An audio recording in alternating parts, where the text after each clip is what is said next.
Hey guys, how's it going? Welcome to my Ghost of Tsushima video walkthrough, and in this guide I'm going to be showing you how to effectively use combat moves and use correct stances and what you should be upgrading and in what order. So when you start the game you want to be focusing on deflection and evasion because this is going to be your bread and butter of combat, and you're going to want to be basically deflecting. You can upgrade so you deflect arrows, and evasion so you upgrade so that when you do dodge with the circle button you're maximizing your dodge capabilities. And also you want to upgrade your stances. Now there's 4 stances and you upgrade them by killing leaders. So at the start of the game I recommend going around the map, killing leaders, different Mongol leaders in different encampment locations and unlocking these stances. You don't need to focus on upgrading all of the stances upgrades, but if you get the first upgrade for each stance, then you're going to be able to hold triangle and then tap triangle, and it will do that stance's particular special move. It can seem a bit full on to begin with, but the fact that you gradually unlock the stances definitely makes it easier to grasp, because you're slowly going to get used to, you'll get 2 stances, then 3 stances, and so on. So this is the stone stance. It is the most basic stance when you start off with. Again, it's good against swordsmen, so you want to hold triangle then tap it to break a swordsman's defenses, and they're not going to be able to block you. Now this is the moon stance, and you hold triangle to do the spinning attack. It's good against brutes. And now this is the water stance. Now the stance is good against shieldsmen. It's the second stance you unlock. And this is the moon stance, and you use the moon stance against spearmen. And as you can see, you can swap quickly between the stances, and basically for every stance you just hold triangle then tap triangle once you've upgraded it to do its special move, and the move will get stronger as you progress throughout the tree, upgrading it as you go.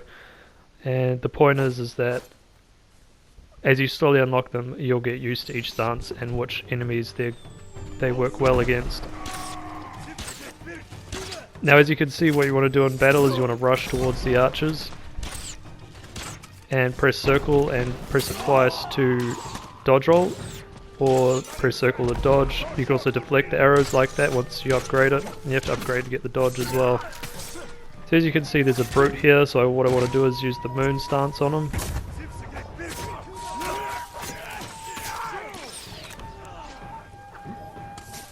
Now when you see that red flash, that means you can't actually parry or block that move, so you want to dodge out. Now we're versing a swordsman, so I switch back to the stone stance. And as you can see, what I do is press circle just when they're about to attack, to dodge just like that, and then attack quickly, and that is honestly the easiest way to defeat any enemy, in my opinion. Is not even worrying about breaking their defenses, is just a sidestep and attack. Now I used a special move just then on him called Heavenly Strike, so if you're finding trouble with a enemy, if you're sort of out of rhythm in the battle, you can just rely on a special move to do some damage to the enemy and allow them to have a broken shield and be open for attack. So once again you want to rush the archers and just take them down with a regular stone stance. So as you can see, I'm using the special stance on the swordsman to take him down, and then I switch back to the stone stance, take the swordsman down, and I dodge to the side and attack. Dodging to the side, so not rolling but dodging and then attacking, is highly effective. If you can get behind your enemy, as they will be staggered with every hit and you'll be able to land a lot of hits on them, I definitely recommend getting behind the enemy when you have other allies in the midst of battle, as that definitely helps. So once again, you want to be dodging. You can go for parrying. It is a little bit more difficult to parry. I usually save parrying for the duels, and then I will parry every so often. Just by trying to block something, I will end up parrying. But if you want to kill someone quicker in this game, it's a lot easier just to dodge to the side after they try and attack you, and then attack yourself. So as you can see, I'm moving around the battlefield trying to find openings, attacking that person in the back, trying to break this guy's shield, and I managed to get a hit on him. And then dodge forward towards the archers and take them out. Now this is a duel, and in a duel, as you can see, I am going for parries. And basically blocking and dodging his attacks where possible and trying to get a parry, because that is the easiest way to do damage in duels, is to actually get a parry.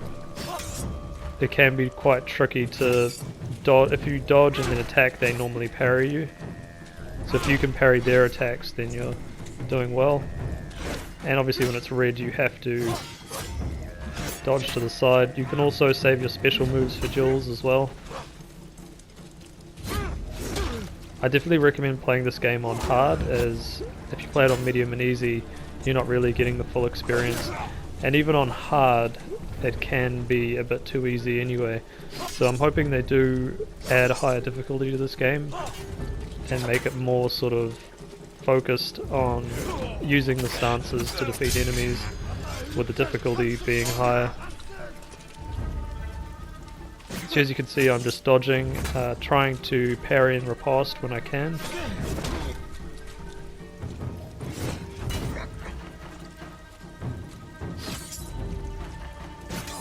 And there is actually a charm you could get that increases the window for parrying and dodging, so I highly recommend getting that charm. If you're just going throughout the map, getting all the shrines and doing all the completionist parts, then you will get that charm. So I definitely recommend upgrading the standoff thing so you can attack 3 enemies, take out 3 enemies in 3 strikes. It's very useful and I recommend it for battles. So the same sort of situation here, I'm trying to get behind the enemies with the ones that my ally is attacking. And I'm dodging to the side and attacking, and also utilizing the stances to break their defenses.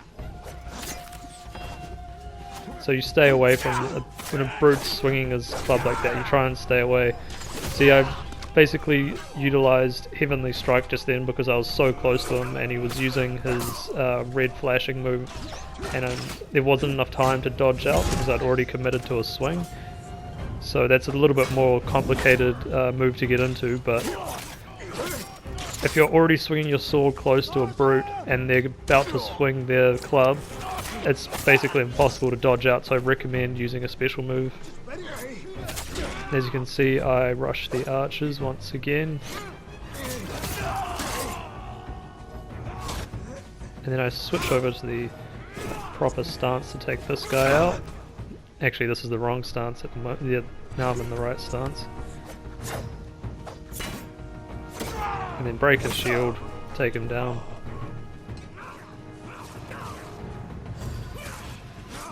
My ally over here is fighting the leader. As you can see, this was before I unlocked all the stances, and the moon stance is the final stance down there.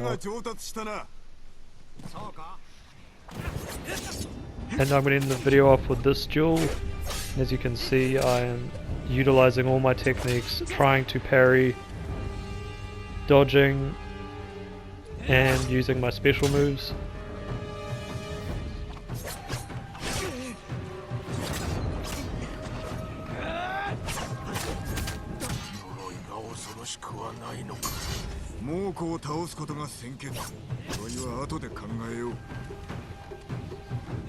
So you might think it's a good idea to just constantly be blocking, but it's not, because then that gives you no chance of parrying. So you want to have basically a combination of dodging to the side and blocking. If you play like that, eventually you will start getting parries, especially if you equip the charm. You'll be getting better and better, and it will become easier and easier to parry and dodge. Whereas if you're always blocking or always dodging around the place, then you're not really getting better at the combat. So you want to time your dodges and time your blocks so that you have a chance of parrying and that you have a chance of perfect dodging just like that to get the final killing blow on the enemy. So thanks very much for watching, guys. I hope you enjoyed this video, and if you did, maybe subscribe. Cheers, peace out, have a good one. 打ち常の呪いか。